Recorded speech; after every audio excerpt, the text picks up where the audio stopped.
જો હેલો મિત્રો, આપણે આખી રાતની પેટીની કબૂતર પલડર હતી. આખી રાતનો વરસાદ બહુ પડે છે એટલે જો પેટી પર પાણી ભરાઈ ગયું છે. ચાલો આપણે પેટી પર મેણ્યું નતું ટોચું રાતે. આપણે એક જણને પેટી પરથી પાણી નીકાળી દઈએ પછી આ બધી વાત.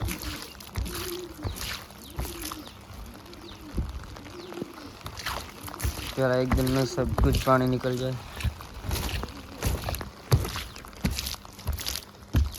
હવે આપણે અંદરથી કબૂતરની પેટી જોઈશું કેવી છે. ઓહો, અંદર તો કબૂતર તો નહીં પલળ્યા પણ એ અંદર પાણી તો ઉતર્યું છે. પાણી ઉતરવાના કારણે કબૂતર હેરાન થોડા થયા છે. બાકી બીજી પેટીમાં જોઈ લઈએ કે કેવું ચાલે. આપણે હવે આ પેટીમાં બાકી પાણી તો ઉતર્યું છે. આ પેટીમાં પાણી તો છે એટલે આ મોરપીંછ આ કબૂતર થોડું ધૂજરેલું છે. બાકી હવે ફેરથી આપણે પેટી ઉપર ઢોકવું પડશે અત્યારમાં.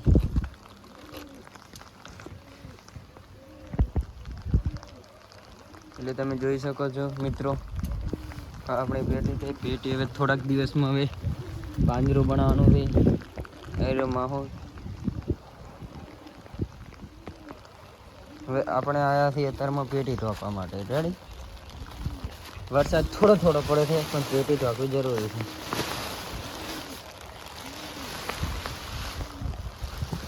બસ થોડા દિવસમાં આપણે હવે કબૂતરની પેટી કમ્પ્લીટ.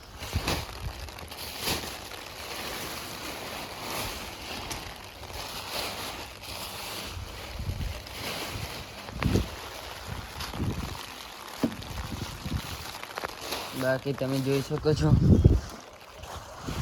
પેટીમાં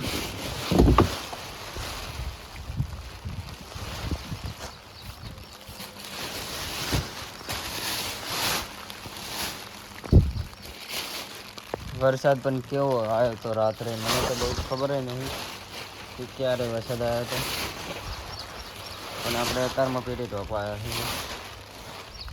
કેમ કે પેટી અત્યારમાં ઢોકે કે રાત્રે ઢોકે એક સરખું જ છે. એટલે પણ વરસાદના કારણે બહુ. અને આ કોણે આવી હાલત પેટીની પન્નીની કરીએ છીએ તમે જોઈ શકો છો. આ દેખાય કોણે કર્યો છે આવું. હરેક જગ્યાએ તોડી નાખી છે જેના કારણે અંદર પણ પાણી ઉતરે છે. એટલે લાંબુ નહીં ઉતરે છે ખરી.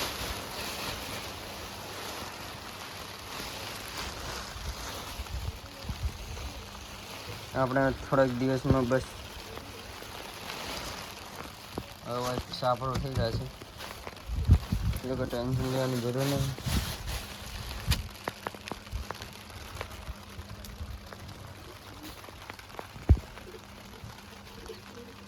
તમે જોઈ શકો છો હવે આ વરસાદના કારણે હારે ભરાઈ ગયા.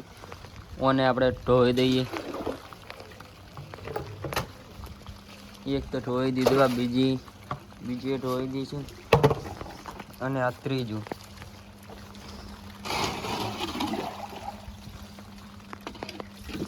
તેને ઢોઈ દીધા.